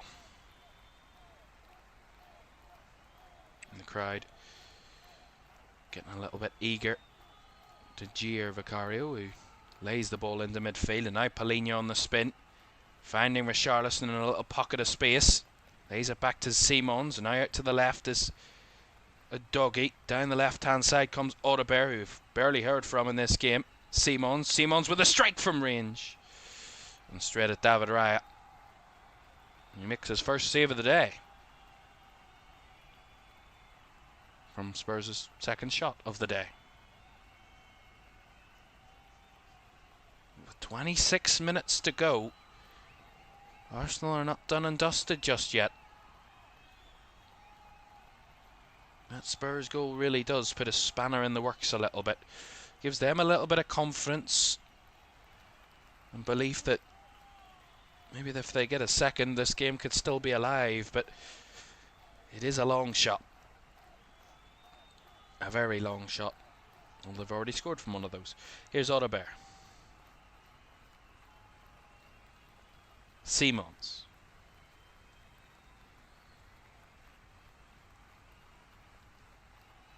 All the way back to Romero. Nice Spence. Kudus. It's better play from Spurs. Something they couldn't do in the first half, and that's keep the ball and pass it around. Maybe that could be Arsenal just stepping off a little bit, just to make sure that they aren't exposed in behind, or that might be a change in mentality a little bit from Arsenal's point of view, is just to be careful that they don't give this game up and they don't show too much to Spurs to give them too much confidence. And they're going to make a double change now, are the visitors. It's going to see Pape Sarr and Randal Kolo Muani coming on.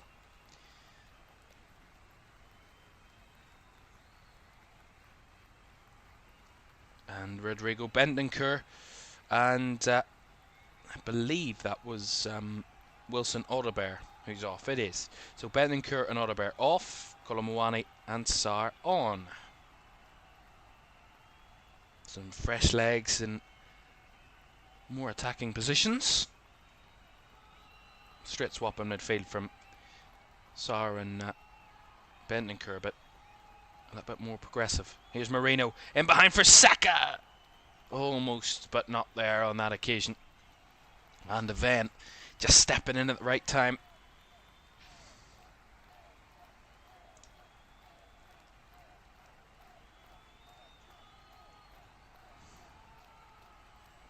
Quarter of this game to go. Arsenal 3, Tottenham 1.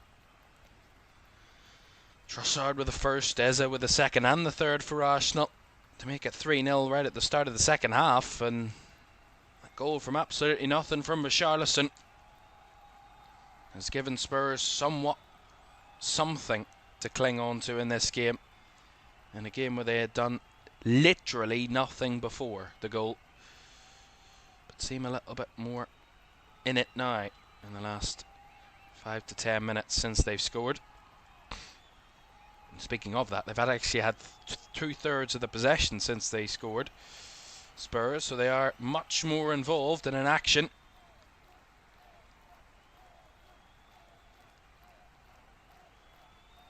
This is an Arsenal team they have to score against, as I said. An Arsenal team that do not concede more than once on many occasions at all. They barely ever concede a goal, never mind more than once in a game.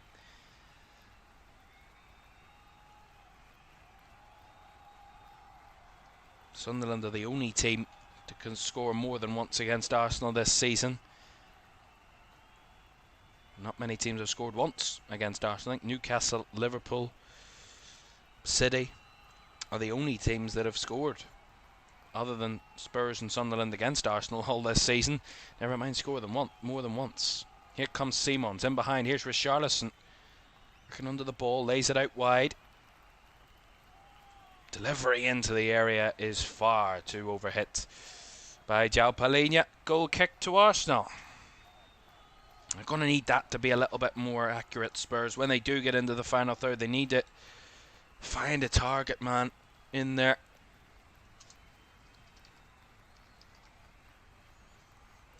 Forgot to put in the goal scorer.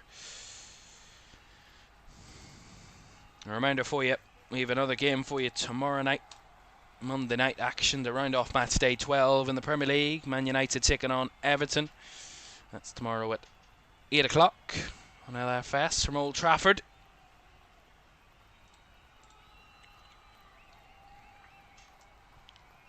Well, Mikel Merino's down, holding his right cheek.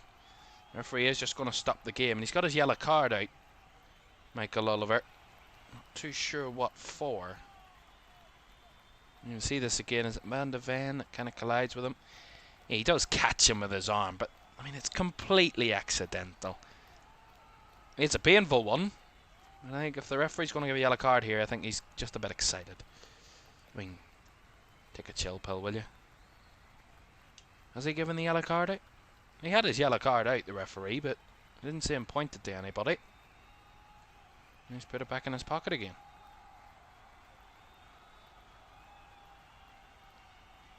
Sometimes Michael Oliver baffles me.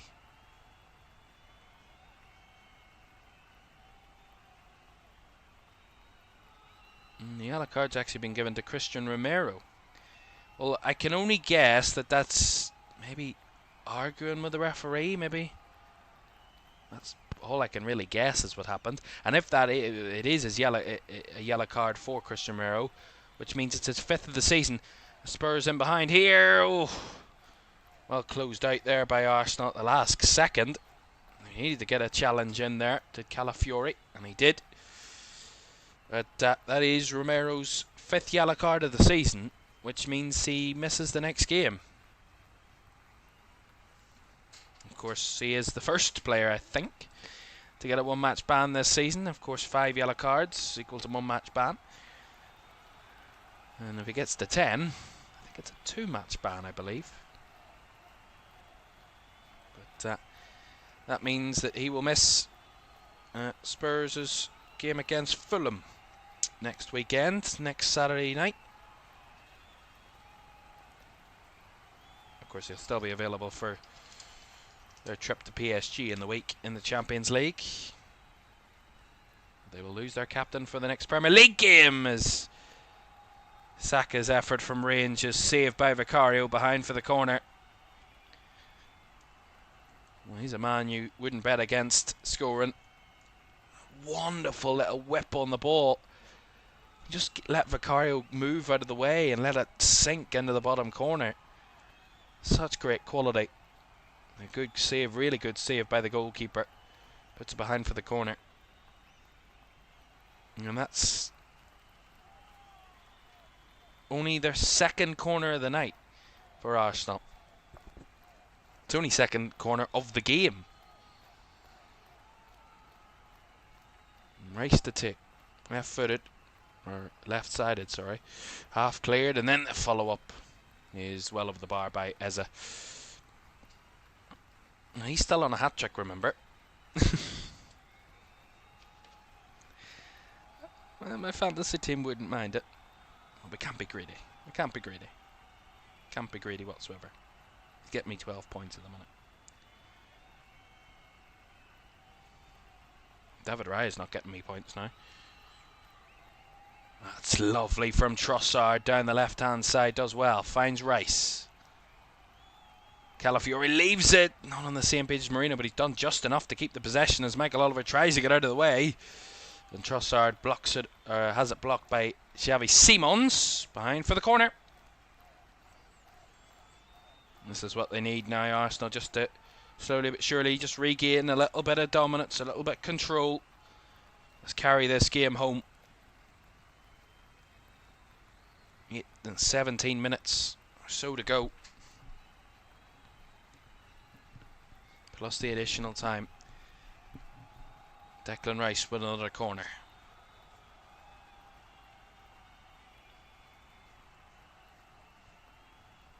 Right footed delivery by Rice. A little higher this time and at the back post. It's headed down into the hands of Vicario. He tries to set someone on his bike. It's Kudus, but Eza did really well defensively, covering the space, and does really well to stop any sort of Spurs threat on the counter. Romero doesn't do well there with his header. Gives it away to Timber. Here's Saka. Marino. Closed down well by Van de Ven, who finds Xavi Simons. Striding through here, Simons. Nice ball finding Kudus around about the edge of the area. Kudus with the ball in, and it's far too close to David Raya. He makes a comfortable save. Oh, he's giving it away though, Raya. And now Kudus could have got a shot at goal there. Here's Spence, whips it back in. Half cleared by Arsenal. And out for the Spurs through it will go. That was just a little bit of unnecessary pressure that the goalkeeper put on his own team there. Really poor clearance. As Richarlison and Saliba are getting up in each other's faces there. Trying to act like hard men. Get a grip.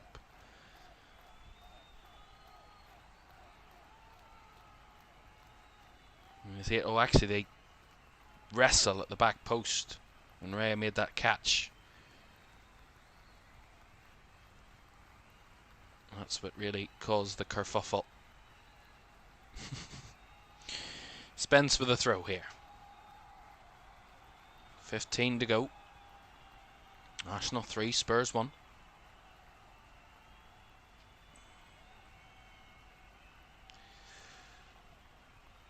Well, Arsenal talked about the big week that they have ahead. They've got Bayern Munich coming to the Emirates during the week in the Champions League on Wednesday night. Two teams that have won all 4 of their opening games. Here's Trossard. Here's Eza to make it 4. And he's got his hat-trick in a North London derby. Ebere Eza makes it 4. His 3rd of the day. And his first hat-trick in Arsenal colours. He fought so hard to get to North London to play in Arsenal red. And he scored 3 goals in a game for the Gunners for the very first time. And in no bigger game to do it than a North London derby. Arsenal 4, Spurs 1. And Thomas Frank looks on in complete desolation as his team have been well and truly decimated today. See it here. Really good ball towards Trossard, and he works it back into the middle. Eza has the coolness and calmness and composure. He's going to take it round a defender, wait for his opportunity, get himself set, and strikes it really cleanly with the instep of his right boot into the right corner. Really nicely taken. Wonderful goal. Well deserved. Fantastic from Ebere Eza, who has been quite sensational today. And he's got a hat-trick for the Gunners in a North London derby. The heady heights. And look at that. He's the first Arsenal player to score a hat-trick against Spurs since Alan Sunderland in 1978. Arsenal 4, Spurs 1. And there you have it. The goal that sets the game. We knew the next goal would be crucial, and we knew if it was an Arsenal goal, then really there was no worry of where the results or the points were going. And that is only right that it's Ebere Eza that gets that goal. And it's 3 for him on the day. And 4 for Arsenal against Spurs.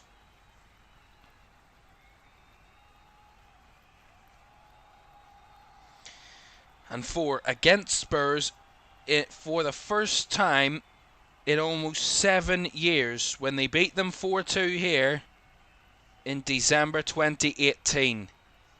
Pierre-Emerick Aubameyang scored 2. Lacazette and Torreira scored in that game. And it could be 5 here. Here's Saka, as it could have 4. Good save by Vicario. My goodness, 3's not enough for him. He wants another one. And he very easily could have had 4. Again, look at this. Just calmly. Good save by Vicario, but striding into the area. Left-footed strike. It's a little too close to the keeper, but my goodness, he let that one go again. He is on some form at the minute, Berrieza. I mean, if you've ever seen a player loving playing for their club at the minute, it is Berrieza. Scored for his country in the international break. And he scored a hat-trick for his club in the North London derby. I mean, could it get any better for Berrieza? It could have been. It could have been 4. And a bubbly effort from Xavi Simons from about 30 yards out. Goes dribbling wide of the goal. I mean, I gotta say, this has been, in recent times, one of the most dominant displays of a North London derby I've seen from Arsenal.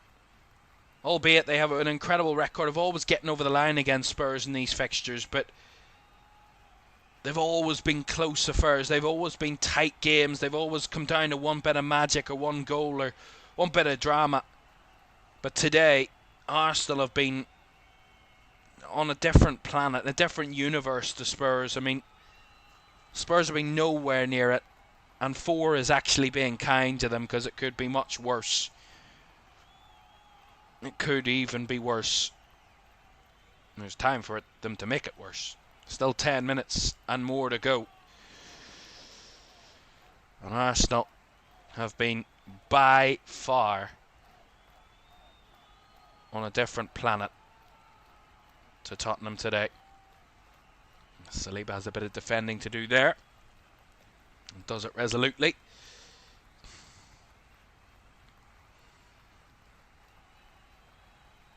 And this will be win number 9 in 12 games. That's it. If I'm not mistaken, if I get my maths right, that's a 75% win rate. 29 goals after 12 games. 6 points clear at the top. A goal difference of plus 18 after 12 games. I mean, they are just unbelievable at the minute, Arsenal. As they defend a Spurs corner there. Porro on to try and add something to this. Bit of respect to Spurs' game, but not on that occasion. As Eze, not only scoring 3, he can also do a bit of defending as well.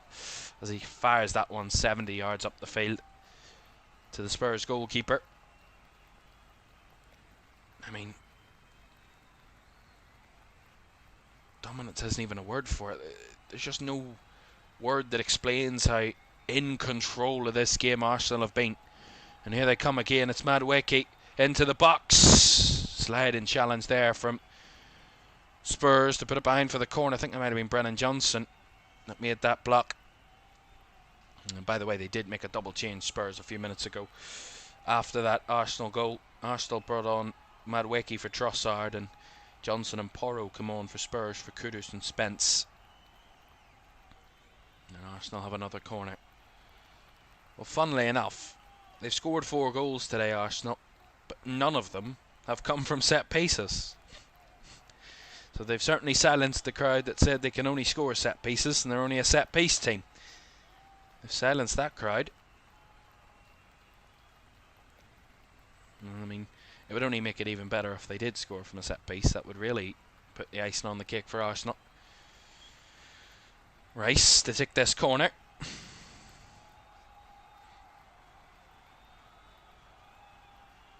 Oh, into the box. Headed away at the first man, which was Johnson, but Rice trying to flick it back in. First time again, it's bouncing around. Bit of pinball there as Spurs again struggling to clear it away. Johnson does get good connection on that one. And then Saliba makes sure he's going nowhere further. Puts it out for a throw.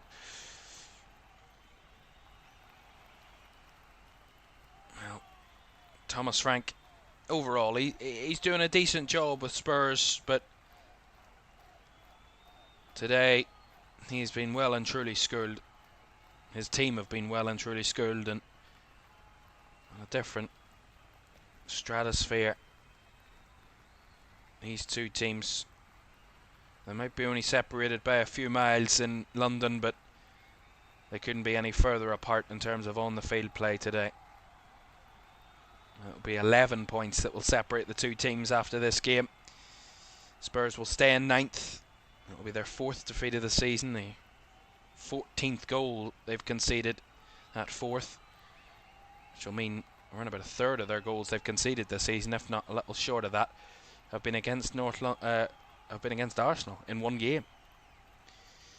It'll be an 18 points. Arsenal will be in 29. Top of the table, of course.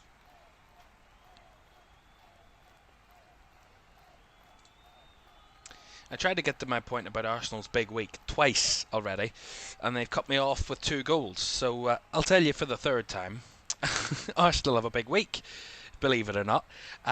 They host Bayern Munich in midweek here at the Emirates before a trip to Chelsea at Stamford Bridge next Sunday.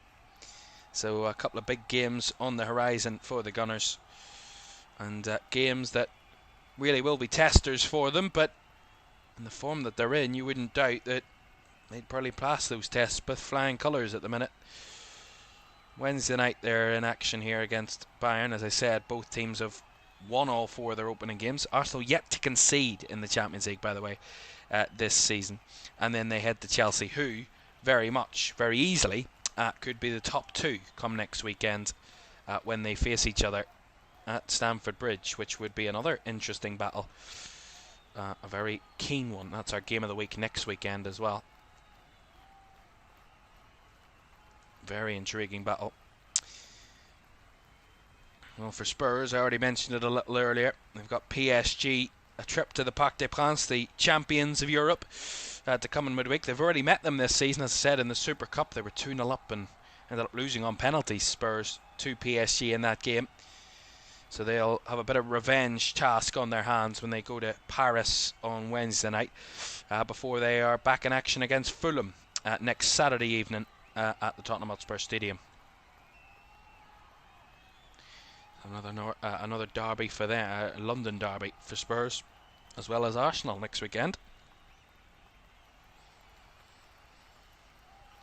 Rice body checking Xavi Simons off the ball, and free kick to Spurs, which is boiled over a little bit between Porro and Rice, and they're all kind of wrestling in now. Of course, Richarlison has to get himself involved.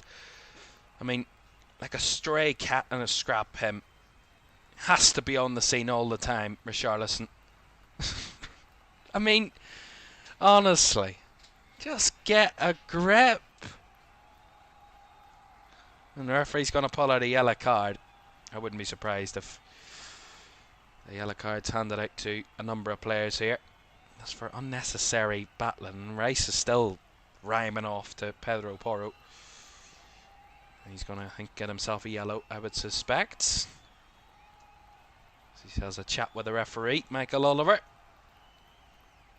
And you see it again. Rice just, I mean, it's one of those fouls, just a little cynical, and then he does kind of stand over him, which is a little unnecessary. It's just a little unnecessary, and Pedro Porro's having none of it. And then Richarlison's like, oh, there's a scrap going on, let me get involved. Has to get himself involved. And Declan Rice gets his first yellow card of the season. And Pedro Porro gets his second yellow card of the season. Oh, great.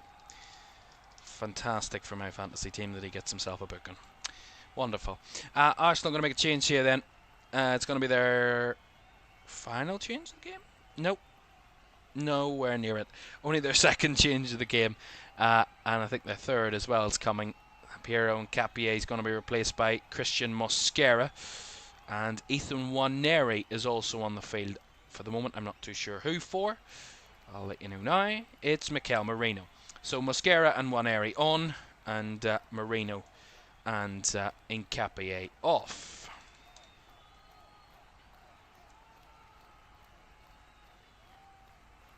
Now look at, there is one corner of the Emirates that is half empty, and you can guess what area of the stadium that is, the away end. They've had some disappointing trips to the Emirates, those fans, over the years. As I said, it will be 15 years. It is 15 years since they last won here. They're only winning 30. It will be now 33 Premier League games against Arsenal here at the Emirates. Quite horrendous. And it will be the fourth time in that, or sorry, the fifth time in that run they've conceded more than 3 goals on trips to Arsenal. 4-4, the 4-2, the 5-2, and another 5-2 as well, all within the space of around a number of years. All those games. Arsenal having their way with Spurs like they have for so long. Now, if there was any disputing what colour North London is before the game, I mean, you would be an idiot to think that it was any colour other than red, considering the recent performances over the last few years.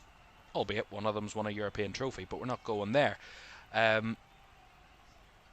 You could argue that Arsenal have just made Spurs look like a calamity today, and even attacking wise, I mean, we eradicate that freak goal from Richarlison. Other than that, what have Spurs done today? I mean, nothing. They've had 3 shots in the game, 2 on target. One was from long range that was simply gathered by Raya. One was well off target by Simons, and the other was a goal.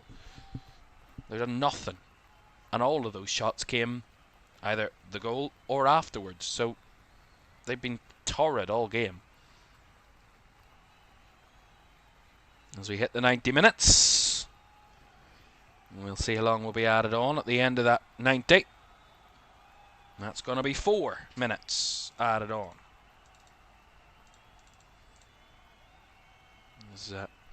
As they there trying to commit some skill. He's won it back easily. Palhinha having a little lie down, and the Olays are out now. If there's ever a way to embarrass a team even more, it's when your opponent and their fans are having fun with the Olays.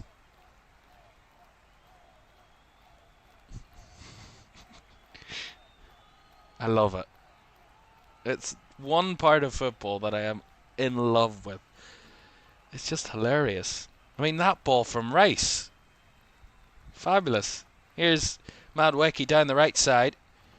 Madueke doesn't want to lose the ball as he wants another Olay, and he's taken out there by Randall Kolomuani. I thought that was 29, and very cynical there from Randall Kolomuani. Noni Madueke gets Arsenal another free kick. Well, I gotta say, if anybody's got another favourite for the title, just keep quiet, will you? There is only one team at the minute that really, in this league, deserves to be anywhere near a title conversation, and that is the team that we've watched obliterate their local rivals today. As Miles Lewis-Skelly's coming on, replacing Ricardo Calafiori. Arsenal's 4th change of the day. It will be their final change, as it's now 3 sub windows that they've used. And just 2 minutes to go. A free kick for the Gunners, in the most comfortable position in a London derby they've been in a few years. As I said, the last 3 games between these two have all ended by a 1-goal margin, so they've been tight games. This swing, anything but. Saka's ball across, was bobbling around. It almost found its way to a red shirt, but Spurs clear it away, only to once again, for the 1000th time today, surrender possession back to Arsenal. Saka winning the ball, brought in by Timber. Now Madueke fighting for the ball. Here's Waneri into Timber. I can certainly see a desperation for that 5th goal from Arsenal. They want another one, and Timber's going to win a throw-in down the right-hand side, which Saka takes quickly. They want another one. They're not taking any time, not wasting any time, Arsenal. As Rice goes back the way this time to Mosquera. Now Lewis Skelly. Eza. Well, this around about the point of the season, you really analyse each team, and you know we've had just under a third of the campaign done and dusted, and you kind of point to the table really being reflective of where each team is at the minute, and there's no question who the best team in the Premier League is at the minute. That's Arsenal. And then it's a real muddling of teams below them, and quite a few teams that are just that level below Arsenal that aren't really at a title race level, but certainly European fighting teams. Chelsea, Man City, Villa, Palace are definitely in that mix now. Brighton are too. Bournemouth, and then come Spurs. And then you probably go down to the section below that. Your Man United, even Liverpool are down there at the minute, who are in torrid run of form. But there is no doubt who the winners are today. The final whistle goes in the North London derby, and it is the red side that will be the happier. They have absolutely dispatched their opponents. Ebere Eze on the hat-trick, scoring his first Arsenal hat-trick, and quite emphatically too. The second, third and fourth Arsenal goals all coming from Ebere Eze, who'd scored just one Premier League goal coming into this game. But when it's against Spurs, there's only one man that can step up, and that's Ebere Eze. As I said, he worked so hard to get to this position, to play for this club, and there's no bigger game to score your first Arsenal hat-trick. But what a performance from Arsenal. From the very first minute, they were completely dominant all the way through. Made Spurs look amateur at best at times. The freak goal from Richarlison is just exactly that, a freak goal. Spurs did little to nothing in attack for the 95 minutes and more, and that goal really came from nothing. Arsenal cruised their way to victory, and in the end they put themselves 6 points clear at the top of the Premier League table. 4 goals, 3 from Eze, 1 from Trossard, and made it look easy in doing so. Final score in the North London derby. It is finished. Arsenal 4, Tottenham Hotspur 1. And let's just then show you what that means in the context of the weekend. The only home team to score more than 2 goals this weekend, and certainly the most dominant display of any team against their opponent. I mean, Nottingham Forest might have a say about that in their game, possibly in that one. And one more game to come. Man United taking on Everton. That's tomorrow at 8 o'clock. Very intriguing affair. The two teams actually, probably I would say, fairly balanced at the minute. I would say between those two, looking forward to that one tomorrow. And then the Champions League returns in midweek as well. Looking forward to those set of games to come, including Arsenal, Bayern, PSG and Spurs coming up in midweek as well. But at the minute, who can stop Arsenal? The answer to that question at the minute is no one. And let's show you what that means for the Premier League table. We've already told you what it means, but let's show you what it means. And this, when we get it up on the screen, is exactly what it means. Arsenal, 6 points clear, 29 points out of 12 games. That's just, if I can work my calculations out quickly, just 7 points dropped this season. Only 3 times they failed to win. 9 wins out of 12, a 75% win rate, and 29 points. But crucially, 6 points clear of their next team below them, Chelsea, who they play next. That could be an intriguing game at the top of the table. Chelsea on a very good winning run themselves, moving themselves up to second after yesterday's win against Burnley. They're on 23. City lost yesterday to Newcastle. They're on 22. Then come Villa, who are won 6 of their last 7 games, quite incredibly. They're on 21 points. Crystal Palace coming 5th, then they're on 20 points. Then come Brighton on 19, along with Sunderland and Bournemouth. They're all on 19 points after this weekend. And Spurs in 9th on 18. Making up the top half, Man United in 10th on 18 themselves. into the bottom half. Then come the champions, Liverpool, in 11th on 18 points after 12 games. Brentford in 12th on 16. And Everton could leapfrog their nearest rivals if they beat Man United tomorrow night. That is, they're in 13th on 15 points. Then come Newcastle and Fulham on 14, Forest on 12, West Ham on 11, and then we go to the bottom three, who are Wolves, who remain winless this season. Their 10th defeat of the campaign coming yesterday at home to Palace. 2 points for them. Burnley on 10 points from 12 games, and Leeds United, who've lost their last 3. They're on 11, just inside the relegation zone on goal difference. But that is it from us today. It was great to have your company for our Game of the Week, and Arsenal certainly made a game of it. Not a single one of our goals today came from set pieces. Very un-Arsenal and very un-Spurs-like, but it was very entertaining, and no doubt it was the Iberrieza show. His first hat-trick for Arsenal, and the first hat-trick for Arsenal against Spurs in well over 46 years. Good night.